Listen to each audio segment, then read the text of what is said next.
Conditions in JavaScript. তো আমরা এমন কোন সিচুয়েশনে অহরহ পড়বো যেখানে আমাদেরকে কিছু কন্ডিশনস ব্যবহার করতে হবে। অর্থাৎ কিছু ডিসিশন মেকিং এর কাজ করতে হবে। যে একটা কন্ডিশন ট্রু হলে আমাদেরকে একটা কাজ করতে হবে, একটা কন্ডিশন ফলস হলে তখন আমাদের আরেকটা কাজ করতে হবে।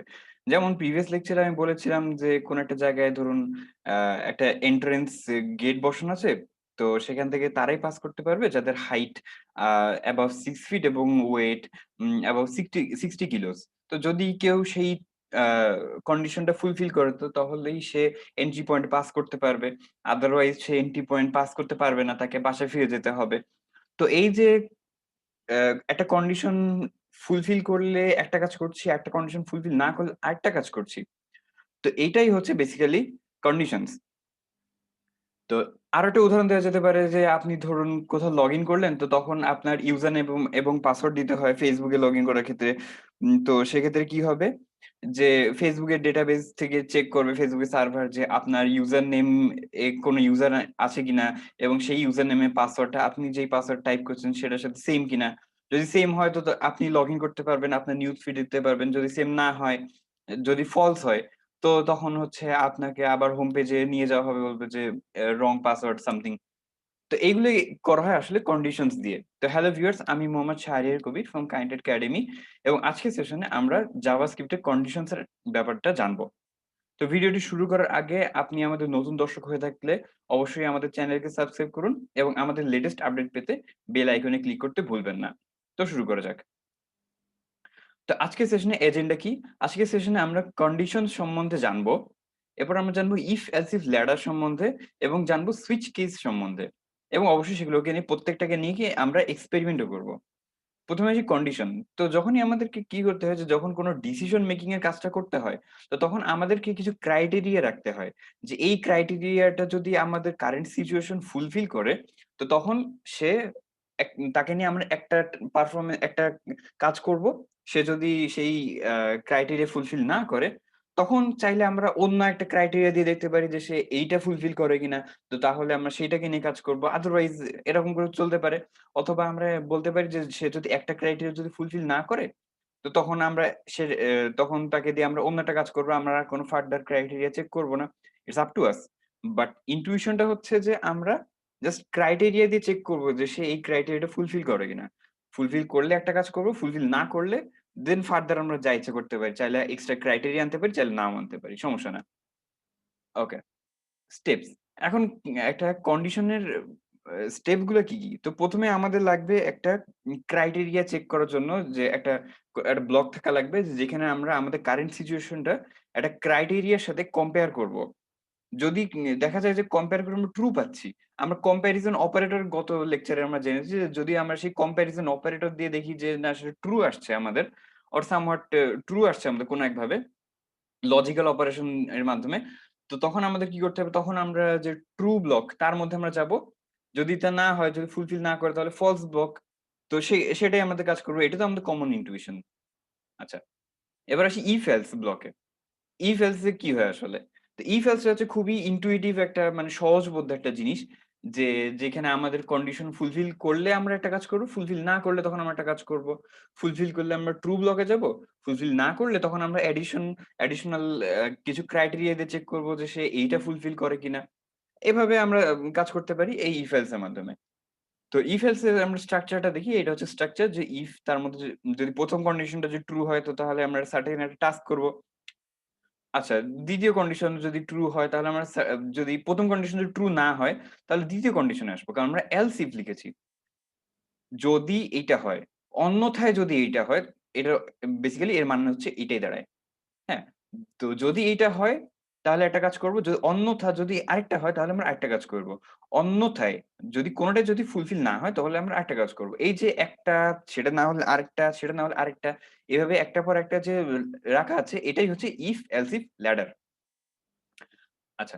তো এইখানে আমরা মাল্টিপল কন্ডিশন দিয়েছি। আমরা চাইলে একটাই কন্ডিশন দিতে পারি যে ১ম কন্ডিশন যদি ট্রু হয় তাহলে আমরা এই ট্রু ব্লকের মধ্যে প্রবেশ করব। যদি ১ম কন্ডিশন যদি ফলস হয় তাহলে আমরা এলস ব্লকের মধ্যে প্রবেশ করব। ইটস কমপ্লিটলি আপ টু আস।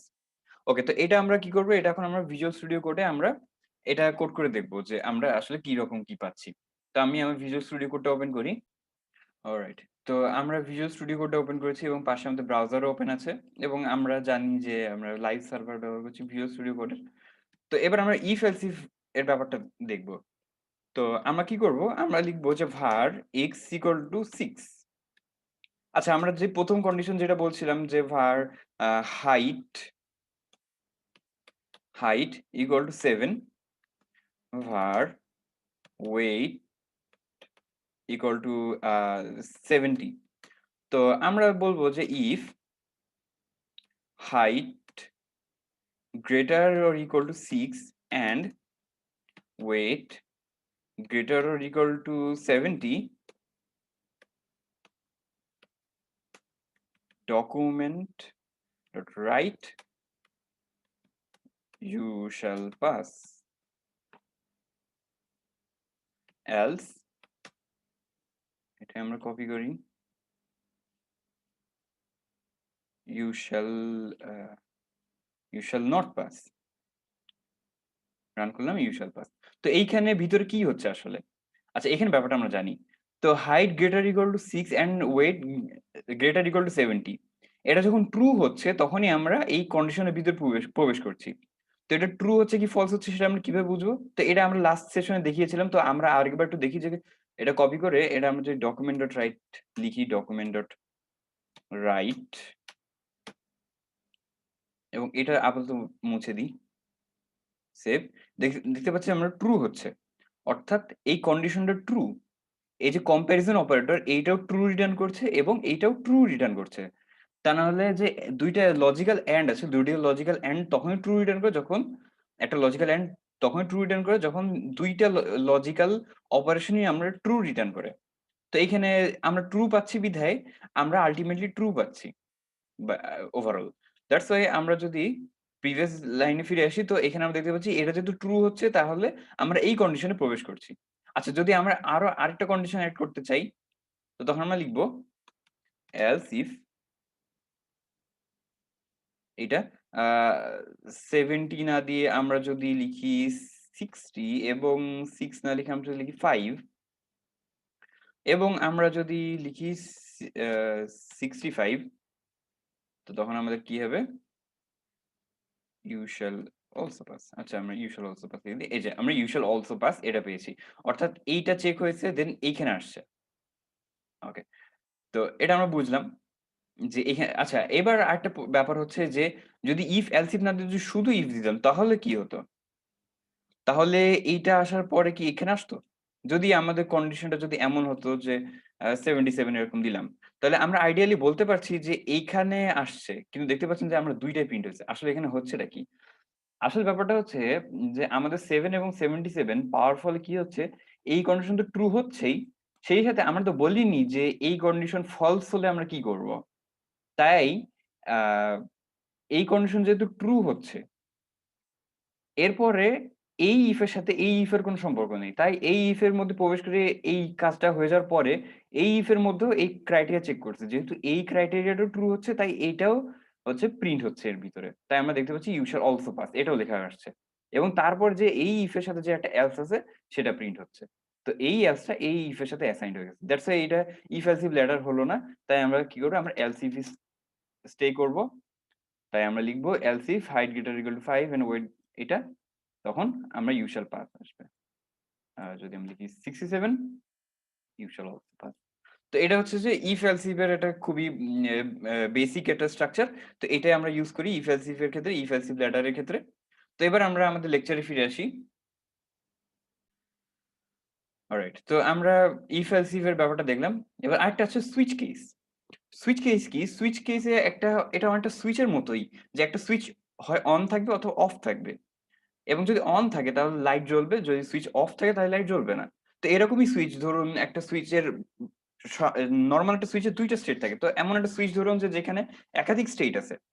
অর্থাৎ সেই সুইচের ভ্যালু কখনো ১ হতে পারে, কখনো ২ হতে পারে, ৩, ৪ যা কিছু হতে পারে। তো এই স্পেসিফিক ভ্যালু এর জন্য আমাদের যদি স্পেসিফিক কাজ নির্ধারণ করতে হয় তখন আমরা if else ব্যবহার না করে সুইচ ব্যবহার করি, সুইচ কেস ব্যবহার করি। অর্থাৎ একটা সুইচ ধরে নিয়ে একটা সুইচ ভ্যারিয়েবল একটা ভ্যারিয়েবলকে আমরা সুইচ ধরে নিচ্ছি এবং সেটার কিছু নির্দিষ্ট ভ্যালুই থাকবে। তো সেই নির্দিষ্ট ভ্যালু গুলার জন্যই সেই প্রত্যেকটা ভ্যালু হচ্ছে একটা কেস, এবং সেই প্রত্যেকটা কেসের জন্য আমরা একটা সার্টেন টাস্ক করব। তো সুইচ কেসের স্ট্রাকচার কিরকম? সুইচ কেসের স্ট্রাকচার হচ্ছে এরকম। সুইচ কি? এখানে আমরা একটা ভ্যারিয়েবলকে আমরা সুইচ ধরে নিয়েছি। এবার সেই ভ্যারিয়েবলে প্রত্যেকটা স্টেটকে আমরা কেস আকারে দেখাচ্ছি যে সেই in case if that value of that কি ইজ ভ্যালু 1, তো সেটা আমরা বলছি কেস ভ্যালু 1 কোলন দিয়ে আমরা একটা অপারেশন করছি, অপারেশন 1 লেটস সে অপারেশন 1 দেন আমরা ব্রেক করে দিচ্ছি। তার মানে হচ্ছে আমরা পরবর্তী আর কোনো কেস আমরা চেক করব না। যদি ব্রেক না করতাম তাহলে প্রত্যেকটা কেস সে চেক করত। ওকে। এবার যদি এটা যদি ট্রু না হয় তাহলে ট্রু হওয়ার অর্থ কি? মানে হচ্ছে যে এই সুইচের ভ্যালু 1 নয়, তো ভ্যালু 2 হবে। তো সেই ক্ষেত্রেও হচ্ছে আমাদের অপারেশন 2 করতে হবে। আচ্ছা, যদি কোনো ভ্যালু যদি না থাকে তো তখন আমাদেরকে লিখতে হবে ডিফল্ট ব্লক, অর্থাৎ আদার সামথিং এলস। তো তখন আমরা লিখব ব্রেক বা যা ইচ্ছা আমরা লিখতে পারি, সমস্যা নেই। তো এটাই হচ্ছে সুইচ কেসের স্ট্রাকচার। তো এটা আমরা এক্সপেরিমেন্ট করে দেখি, এক্সপেরিমেন্ট টাইম। তো আমরা আবার ভিজুয়াল স্টুডিও কোড ওপেন করব। অলরাইট, তো আমরা এখানে ছিলাম, এবার আমরা সুইচ কেস নিয়ে কাজ করব। তো আমরা লিখব, এখন এখানে দেখার বিষয় হচ্ছে যে সুইচ কেস শুধুমাত্র একটা ভ্যারিয়েবলের উপরে কাজ করে। তো var x = 6 আমরা যেটা লিখলাম, লেখার পরে আমরা লিখব, আমরা ধরে নিই x এর ভ্যালু 1 থেকে 7 পর্যন্ত আছে। 7 না, 1 থেকে 5 পর্যন্ত। তাই আমরা দিলাম x = 3। তো এবার আমরা লিখব সুইচ। এই যে দেখতেই পাচ্ছেন এখানে ভিজুয়াল স্টুডিও কোডে অটো কমপ্লিট আছে। তো সুইচ এখানে ক্লিক করলে চলে আসছে। এখানে কি এর জায়গায় এখানে আমাদের ভ্যালু লিখতে হবে। মানে কোন ভ্যারিয়েবলটাকে আমরা সুইচ হিসেবে দেখাচ্ছি সেটাকে আমরা লিখতে হবে। তো এখানে আমরা লিখব সুইচ কি, কি এর জায়গায় আমরা এক্স লিখব। আচ্ছা, এবার এক্স এর ভ্যালু যদি 1 হয় তো তখন আমরা লিখব document dot write let's say 1 break. এরপর আমরা পরবর্তী কেস আমরা চেক করব না। তো এবার লিখি আমরা কেস 2 ডকুমেন্ট ডট রাইট। আচ্ছা, এখানে বেসিক্যালি ব্রেক বলতে শুধুমাত্র যে অন্য কেসে যাব না এটা নয়। ব্রেক বলতে বোঝাচ্ছে যে এই একটা কেসের মানে রেঞ্জ কতটুকু? মানে এই একটা কেস নিচের কতগুলো লাইন পর্যন্ত সে কাজ করবে। এই ব্রেক দেওয়ার মাধ্যমে আমরা বোঝাচ্ছি যে এই কেসের পার্টটুকু এই ব্রেক পর্যন্ত এসে শেষ। আচ্ছা, তো আমরা এখানে লিখলাম লেটস সে 2, এবং অবশ্যই এই কেসের কাজ এই পর্যন্তই শেষ। তো আমরা লিখব ব্রেক, এবং আমি লিখলাম কেস 3, এবং এটা এখানে লিখে দিলাম 3 ব্রেক। আচ্ছা, এখানে ইনডেন্টেশন দেওয়া অর্থাৎ এই যে ট্যাব দেওয়া এটা নেসেসারি নয়, কারণ জাভাস্ক্রিপ্ট এ ট্যাব নিয়ে কোনো মাথা ব্যথা নেই। ওকে। তো এবার আমি যদি রান করি, এই যে 3 লেখা আসছে। আচ্ছা, ডিফল্টও একটা দিই। Default unknown. তো আমার 3 আসছে। এবার যদি আমরা লিখি যদি 1, তাহলে এই কেসটা ফায়ার হবে। 1 হচ্ছে। এবার যদি আমরা লিখি 21, তাহলে আননোন। তো এটাই হচ্ছে সুইচ কেসের ব্যাপার। অলরাইট। তো এইখান থেকে একটা জিনিস ভাবুন তো, যদি আমাদেরকে বলা হয় যে একটা সার্টেন টাস্ক আমাদেরকে রিপিট করতে হবে। লেটস সে ১০ বার আমাদের রিপিট করতে হবে। তো তখন আমরা কি করব? তো এখানে কিন্তু আমরা একটা if else এর মতো একটা কন্ডিশন এর ব্যাপারে আমরা চেক করতে পারি যে আমরা একটা কাউন্ট রাখলাম, একটা ভ্যারিয়েবলকে আমরা হিসাবে রাখলাম যে সেই ভ্যারিয়েবলটা বর্তমানে কত। সেই ভ্যারিয়েবলটা 0 থেকে ১০ পর্যন্ত যাবে, এবং প্রত্যেকবার আমরা চেক করব যে এখন ১০ হয়েছে কিনা। যদি ১০ না হয়ে থাকে তাহলে অপারেশন যা অপারেশন করতে হবে আমরা করলাম। করে সেই ভ্যারিয়েবলের ভ্যালু ১ বাড়ালাম। তখন চেক করব যে না এইবার ১০ হয়েছে কিনা। যদি না হয়ে থাকে এভাবে আমরা করতে পারি। হ্যাঁ? তো সেটা আমরা একটু করি দেখি। আ আমরা লিখি আ x = 0 if x = 5, x less than 5 দিয়ে আমরা একটু ছোট করে দিই, 3 দিই। আ document dot write a loop কি লেখা যায়? লেটস সে রানিং, এবং আমরা x এর ভ্যালু ১ বাড়িয়ে দিব x++। আমরা এটা আবার কপি করি। আচ্ছা। তো আমরা কি করেছি দেখুন, আমরা এই কন্ডিশন ব্লকটা ১, ২, ৩, ৪, ৫ ৫ বার লিখছি এবং এটা if elsif ladder নয়। আমরা চাই যে প্রত্যেকটাই চেক হোক। তো এবার দেখুন আমাদের রানিং লেখাটা কয়বার আসে? রানিং আচ্ছা সব একবারে চলে আসছে। তো আমরা যদি নিউ লাইন লিখতে পারি কিনা দেখি। হ্যাঁ, ব্যাকস্ল্যাশ n দিয়ে মনে হয় নিউ লাইন লেখা যায়। হ্যাঁ, ইয়েস। আচ্ছা নিউ লাইন না দিয়ে আমরা একটা স্পেস দিই। স্পেস দিলেই হয়ে যাচ্ছে। রান করলাম। দেখুন আমাদের ৩ বার রানিং আসছে। মজার ব্যাপার না? আমরা যদি ৫ বার লিখছি কিন্তু আমাদের ৩ বার আসছে। অর্থাৎ এখানে কি হচ্ছে যে একবার রানিং লেখার পরে x এর ভ্যালু ১ বেড়ে গেল। তাই এখন x এর ভ্যালু হয়ে গেল ১। এবার আবার রানিং এর কাজটা হলো কারণ হচ্ছে যে এই কন্ডিশন ট্রু হচ্ছে। এবার x এর ভ্যালু হয়ে গেল ২। এবার ২ ৩ এর চেয়ে ছোট তাই এই কন্ডিশন ট্রু হচ্ছে রানিং হয়ে গেল x এর ভ্যালু আসলো ৪ সরি ৩। এবার ৩ এর জন্য ৩ less than ৩ which is false তাই এই কন্ডিশনের ভিতরে আর ঢুকলো না। এবার ৩ এইটার জন্য আর ঢুকলো না। খুবই সহজ। এখন আমরা একটা কাজকে রিপিট করলাম। কিন্তু যদি বলা হয় যে না ৩ বা ৫ বার নয় আমাদেরকে 1000, 100,000 বার রিপিট করতে হবে তখনই তো ব্যাপারটা চাপের হয়ে গেল। তখন ব্যাপারটা কিভাবে করা যায়? তো সেটা আমরা জানবো নেক্সট লেকচারে। তো আনটিল দেন সবাই ভালো থাকবেন, সুস্থ থাকবেন। Thanks for watching.